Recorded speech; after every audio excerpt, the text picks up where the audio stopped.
I'm aiming my top. RBD. Let's see what happens. On the couch. One shot down. One shot in the back. Yeah, we got to go top of the back couches.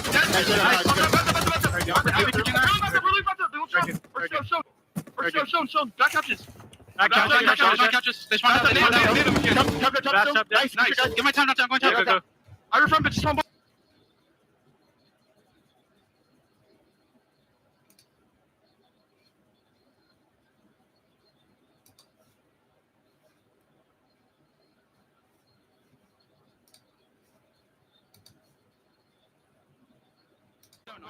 Yeah, show them. I'm looking. Top flat. What was you and me? I'm playing to the left. I'm running left. Yeah, I'm running down. What's behind me? They look to me left. Right, I'm hitting two back left and right. Yeah, window shot. Yeah, absolutely. Army dead. Nice. He's not picking up time. Stay on that top. Piano pillar. He's dead. And piano heading. I'm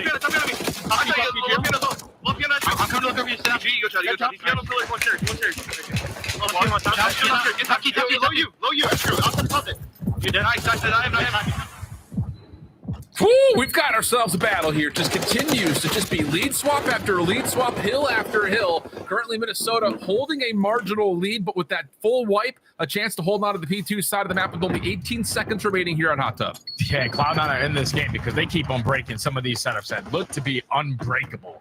That time at P4, it was Kremp flying out from overextension, gets a double, and whips out the pistol, puts down a couple shots, and allows his teammates to have the advantage to work back in.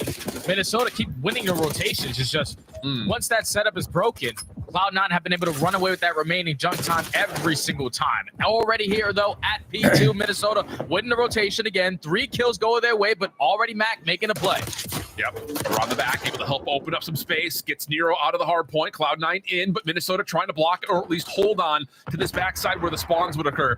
But still, the elimination's too strong for Cloud9. Gio's the last one left. The hunt is on as Mac makes his way forward, finding one. No trade imminent, at least not from Estriel's POV. Help is on the way through Piano, but Cloud9 are dealing with it. Yeah, they are just trading effectively now. Estriel, he's pretty close, so let's just find that trade there. We still have the numbers. We still have the spawns. Now we're going up zip. That's going to be an easy kill, so just keep on finding your kills if you are C9. Gio trying to contest towards the back, but it's only for 10 seconds left. Make Prep again a massive double to potentially secure this remaining time until Estriel flies on in to get it, but Cloud9 got the rotation anew. Really bad team. Semtex, though, from Sid makes up for it by finding elimination on the Geo mid-map. Wants to try to push out Kenny at Jim, but he will leave it with Kremp, and he will only be able to find the one. Estriel, 3 in the feed. Attach trying to come forward as quickly as humanly possible. Mac trying to set up a pitch through mid, but again, another teammate onto Attach. He can't stay alive, and now Minnesota with numbers as they get the full wipe. And now you just keep on holding. You don't really have to flip these spawns. Back on up. Play your life a little bit longer. Just play it like a cred ball. Estriel trying to hold down P1, just causing a distraction.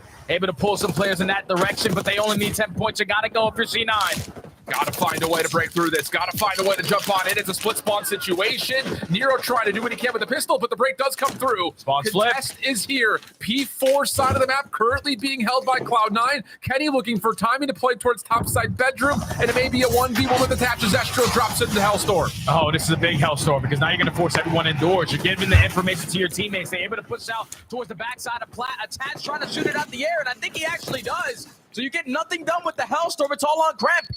He's able to find the first from the front. Estriel trying to pinch this up as Gio is still holding around the back. Just down to, can they stay alive inside a bedroom? The answer so far, no. One more attempt trying to break through from the front, but Kenny able to lock him down and secure the map for Minnesota in what was an absolute thrilling way to start off our Sunday. That gets the blood flowing there. I know if you're watching the matches, you're already feeling the antsiness, but some Call of Duty is going to get you out of your chair, especially a map one like that on a grade A bang out on Skyline. Minnesota Rokkr, they just stayed ahead of the game. That was what the biggest thing was. They were winning a majority of rotations throughout the map. They're the team starting off with the initial time. Cloud9 were majority of the time relying on their breaking. They found success, especially at that P3. The P2s for the final 20 seconds, good. P4s for the final 20 seconds, good. But then once Cloud9 won the rotation finally over towards P3, start off with 3 kills, shut down that first wave. Minnesota Rokkr are now a little bit scattered because they go 4 dead at the same time. So that allows Minnesota now to realize, okay, they all have to approach us at the same exact time. So let's just spread our map a little bit, pull some attention, keep them away from a hard point as long as we possibly can, and don't give them an opportunity to break there. Kremp had a magnificent map number 1, had moments where he was using the SMG, moments where he was looking at the AR, but just not enough there for Cloud9 to stop this losing streak in HP. Yeah, the flexibility from Kremp is massive, and I think, again, his decision-making of when to use an AR versus when to use the SMG, crucial towards some of the break attempts that come through, but Cloud9 just a little bit scattered when it comes to trying to actually win and, more importantly, hold on to a rotation. I mean, we kind of saw it from Mac's POV in particular, talking about breaks. It often would be Mac by himself, the only guy to slip the net, trying to foil a Minnesota rotation, and I think a lot of that is the consistent slaying ability for Minnesota at the end of hard points often got 3, sometimes even all 4 down. And that helps, I think, when it comes to Minnesota saying, all right, they're all dropped. We only have 15 seconds left here. We can just make the easy decision to rotate across the map, win the middle of the map back again, get to P3 or get to P4. Whatever it happens to be, doesn't make much of a difference. So I think that helps a lot for Minnesota. I think also you can't talk about that last P3 without talking about 2 different teammates from Civ. A massive difference maker there in terms of time accrued, but more importantly, being able to comfortably rotate back to P4, as you kind of saw only a couple of members able to find corners to hold in. But look at this game flow graph, just about as tight as you'd like, the largest gap being about 30 points or so. And that's about the same margin we end this map out with Minnesota finding that late lead between P2 and P3. Yeah, and that final, 60 seconds of that map had to be so devastating for Cloud9. Because like you said, those team kills don't help the situation. You're rallying together, everybody off the respawn for 4v4 push. We need all the man advantage that we can get. But then when you're instantly taking down one of your own, you're at a man disadvantage. You're just allowing Minnesota Rokkr to hold down the proper angles, probably double stack one angle to just isolate one player and always keep the numbers on their side. Just those little mistakes continue to bite C9 in the butt. Yeah. And now they need to respond in the search and destroy. Where yesterday versus LAT, they were throwing away 2v4s, 1v3s, you name it, Alan. They let it go. Both these two teams, I think, are going to be desperate to try to find redemption on a Rewind Search and Destroy, because when the season had started, the stage had started, it looked like Rewind may be kind of a vehicle for this Minnesota Rokkr team.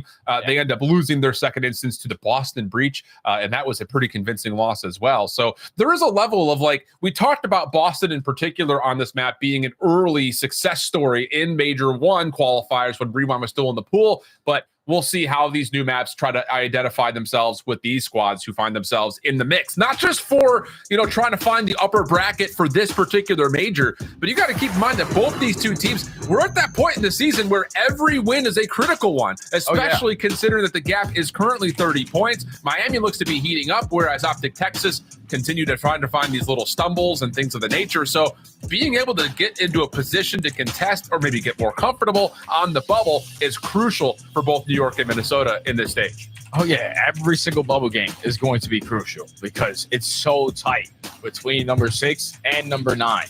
Those guys have to lock in. Every single match, every single moment is so crucial. And if they're Cloud9, you're starting to feel that pressure. Same thing could be said for Minnesota, because obviously you're sitting outside of the top 8. But with the new roster change, adding Kenny into the lineup, you're only thinking we're going on the up and up. Cloud9 go from up, down, back to up, then a little bit down. And right now they are going straight down into the ground. And at least you can always rely on this young man in Search and Destroy. Everybody else, though, they have been struggling. And if Kremp is always going to put up these numbers, he's usually the guy that we're talking about. But throughout stage 2, when Kremp was doing this, it was also his teammates allowing him to make those kind of plays while they assisted him. Everyone from Cloud9 just needs to step it up here. 2v4s, 1v3s, can't allow that to happen again.